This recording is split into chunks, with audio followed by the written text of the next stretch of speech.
I got kissed and licked by a random Japanese man who I'm going to call the Licking Man.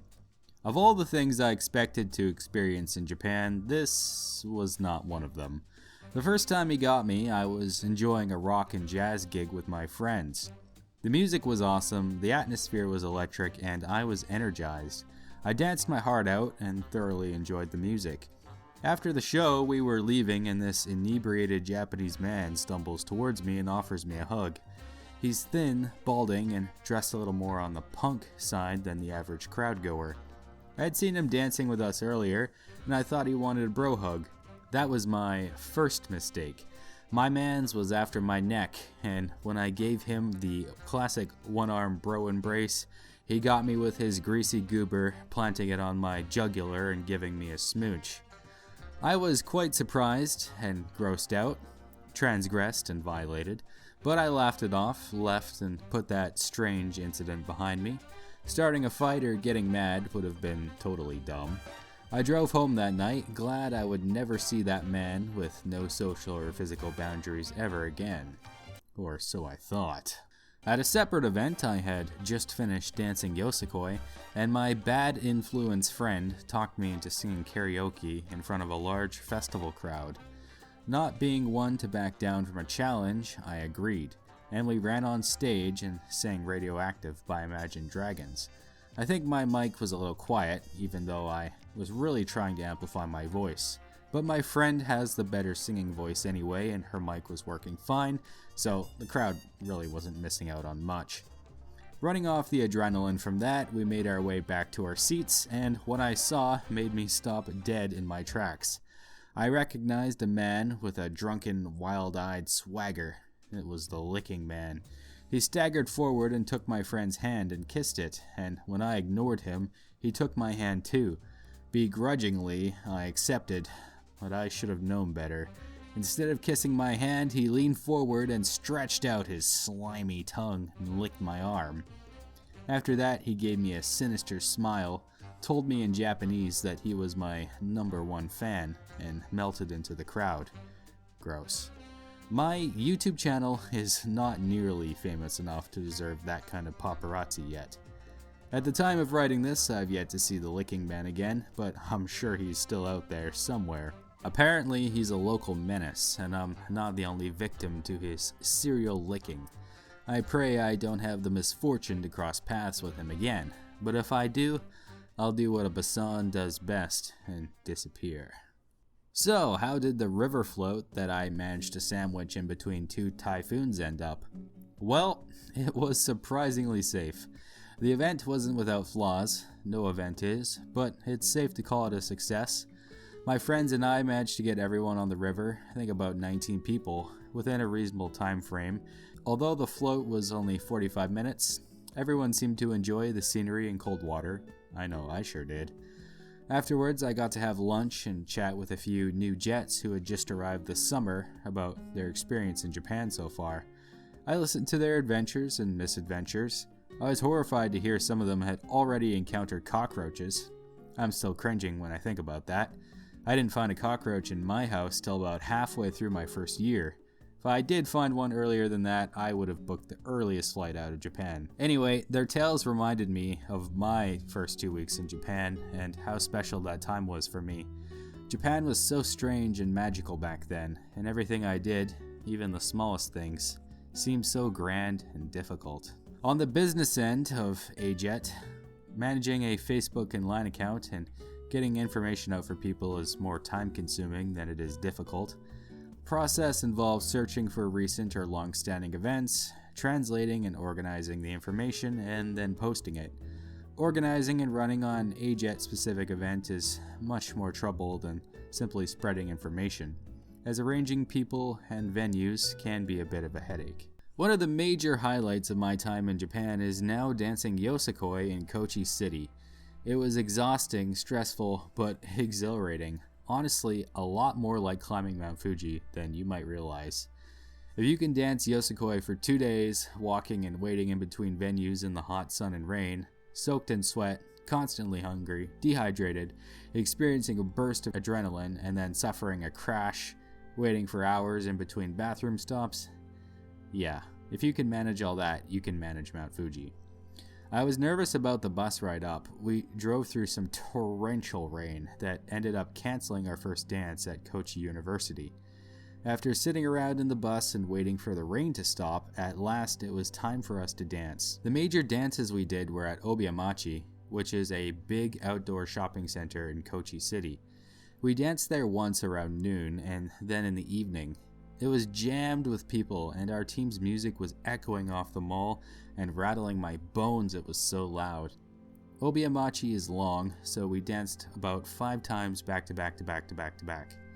Our dance requires a lot of footwork and jumping, which really tired everyone out.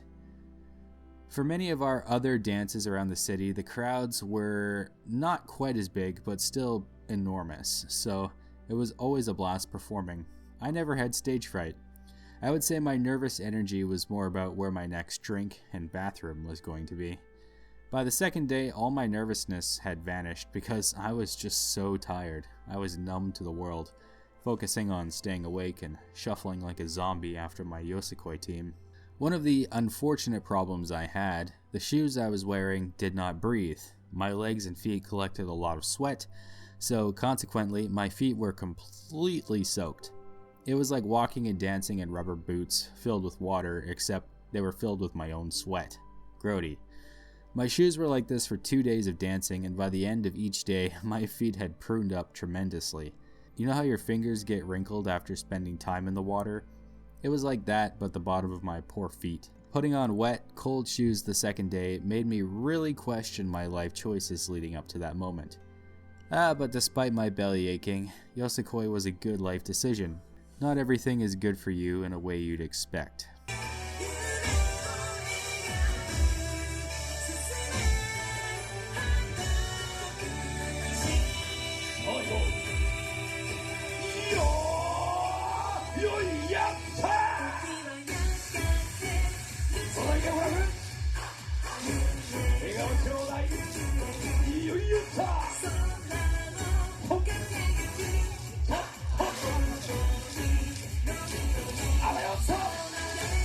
With the Kuroshio special needs class, we went to the river for shrimp hunting adventures again.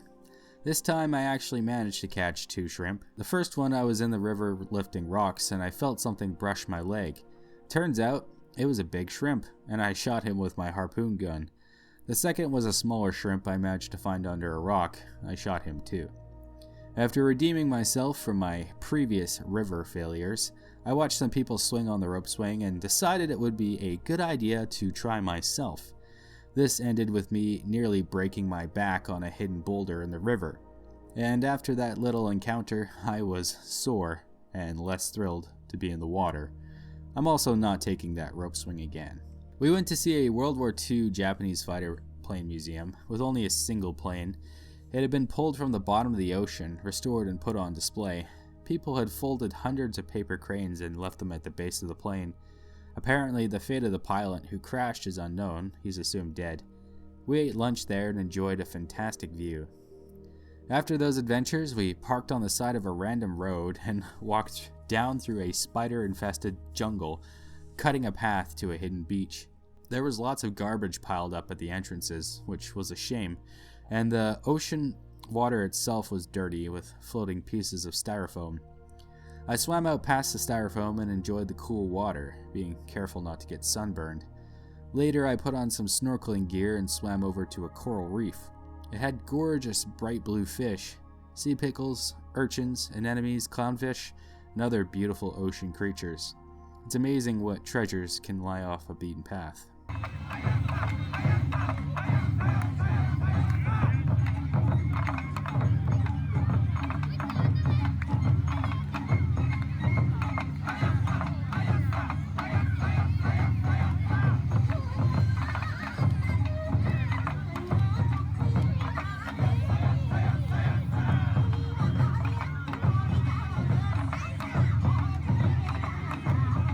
Matsuri is the Japanese word for festival. Many Japanese festivals tend to be more local, where celebrations happen around culturally significant days in individual regions and towns. Last year, I missed most of the summer festivals. In part, they just didn't happen because of COVID, but also because I was busy climbing Mount Fuji. The summer of 2023, this summer, the festivals were back in full swing, and they were wild. Yosukoi Matsuri is the most famous festival in Kochi Prefecture, and if a festival isn't dedicated to Yosukoi, there will be a Yosukoi performance at just about every festival anyway. I've also seen Mikoshi. Mikoshi are shrines that are carried by a crowd of men who shake, spin, and parade through the streets. These Mikoshi are so tall that there are people who carry poles to lift power lines and other cables, so the Mikoshi don't get caught in them. The Mikoshi I saw at the Nakamura Citizens Festival had a drummer on top, who had to balance and play the drum while spinning and being tossed around. It was a little wild. I read online that sometimes they actually contain or are Shinto shrines themselves, meaning people are parading the Shinto gods through the streets, which is really freaking cool. That's all for now. Take care and be bold.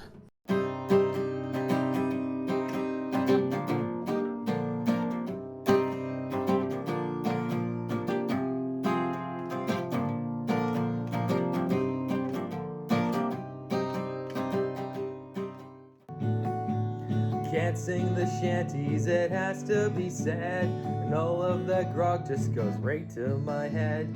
Whale meat is gross and I miss a girl's laugh. 5 weeks at sea, even Dave seems a catch. Oi, what you say, mate? I said, hoist up the thing, back down the what's that thing spinning? Somebody should stop it. Turn hard to port. Oi, that's not port, now I've got it. Trust me, I'm in control.